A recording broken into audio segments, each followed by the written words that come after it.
વિરમગામ વિસ્તારમાં નળકાંઠા સિવાય ડાંગરની ખેતી નથી થતી અને સરકારી રાહે નાગરિક અને અન્ન પુરવઠા વિભાગે ભડાણા, કોકતા, ઉખલોડ અને દાલોદ જેવા ગામોના ખેડૂતો પાસેથી ડાંગર ખરીદી કરીને નાણાં ચૂકવ્યા હતા. આ ઘટનામાં કરોડોનો ભ્રષ્ટાચાર થયો હોવાની પણ દહેશત છે. ત્યારે આ જ મુદ્દે વિસ્તારે વાત કરશું આ વિડીયોમાં. નમસ્કાર, વાઇબ્સ ઓફ ઇન્ડિયા સાથે હું સુરભી. વિરમગામ ડાંગર ખરીદી કૌભાંડમાં ત્યારે હવે ધારાસભ્ય હાર્દિક પટેલનું નામ પણ ઉછળ્યું છે. કોંગ્રેસે આ મુદ્દે ભાજપ પર પ્રહાર કર્યો અને કહ્યું કે સરકારી આધાર મુજબ વિરમગામ ડાંગર ખરીદી કૌભાંડમાં ભાજપના આગેવાનોના ખાતામાં જમા થાય છે, તેની ખરાઈ થવી જોઈએ. ભાજપના ધારાસભ્ય હાર્દિક પટેલે તેમજ એપીએમસી ચેરમેનના ખાતામાં સરકારે જમા કરેલા નાણાં કોના હતા તેનો જવાબ આપવો જોઈએ.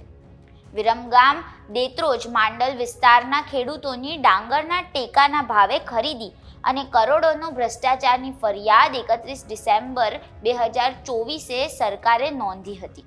આ કેસમાં સરકાર જ ફરિયાદી બની છે, પરંતુ કૌભાંડમાં ભાજપના આગેવાનો અને મળતિયાના નામો ખુલ્યા છે.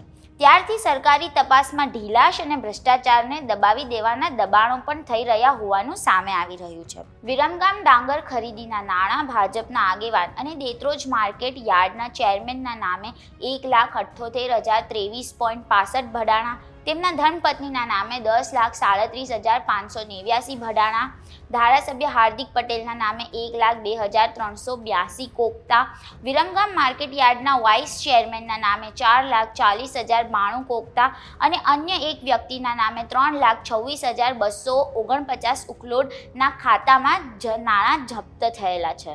ગામમાં સરકારી રેકોર્ડ મુજબ ત્યાં ડાંગરની ખેતી શક્ય જ નથી, ત્યાં વાવેતર જ નથી અને સદરહુ ખેડૂતો સરકારને ડાંગર વેચે છે. આ પ્રકરણમાં જવાબદાર તમામ રાજકીય આગેવાનો અને તેના પરિવાર ઉપર તેમજ આ કૌભાંડને સમર્થન આપતા તમામ અધિકારીઓ ઉપર ફોજદારી કાર્યવાહી કરવાની માંગણી કરાઈ છે.